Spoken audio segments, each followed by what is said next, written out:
मैं भी कांग्रेस को 3 चुनौतियां दे रहा। હું 3 પડકાર ફેંકું છું કોંગ્રેસ સામે।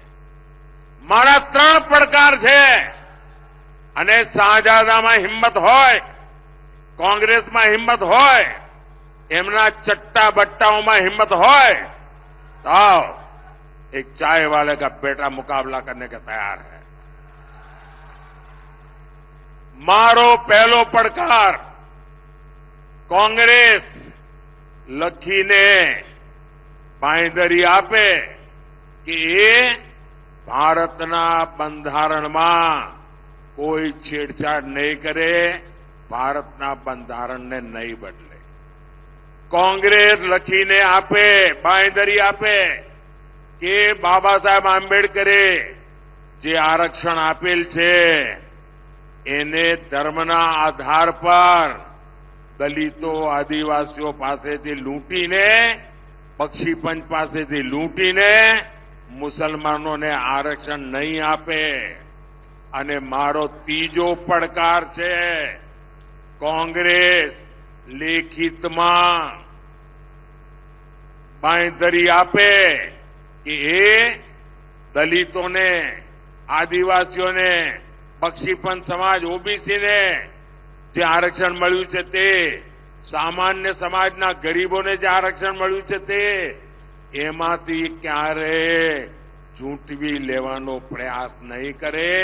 अने एमने मारी પડકાર छे कि लखीने आपे कि एमना त्यां आ मारो तीजो પડકાર छे कि जे एमना राज्यों छे, एमना चट्टा बट्टाओना राज्यों में बैठा छे, ज्यां एमनी सरकारो छे, ए लोको पण ओबीसी नो कोटा ओछो करीने मुसलमानों ने नहीं धरी दे, धर्मना आधार पर टुकड़ा नहीं करे अने दलितों आदिवासीओना आरक्षण पर छेड़छाड़ नहीं करे।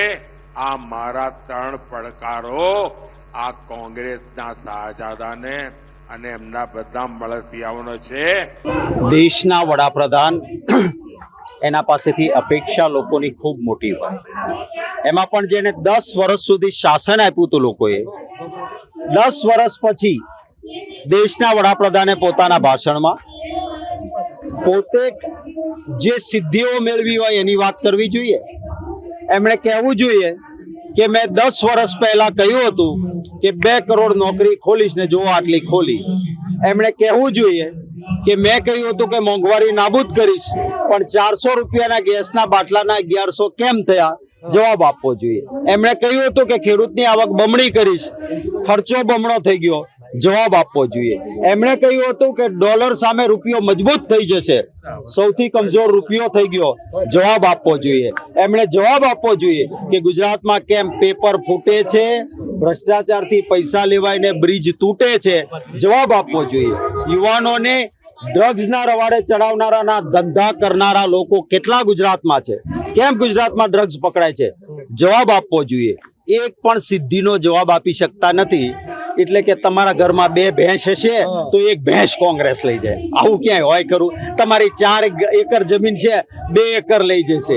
આવી હાસ્યાસ્પદ વાતો દેશના પ્રધાનમંત્રી પાસે ન શોભે।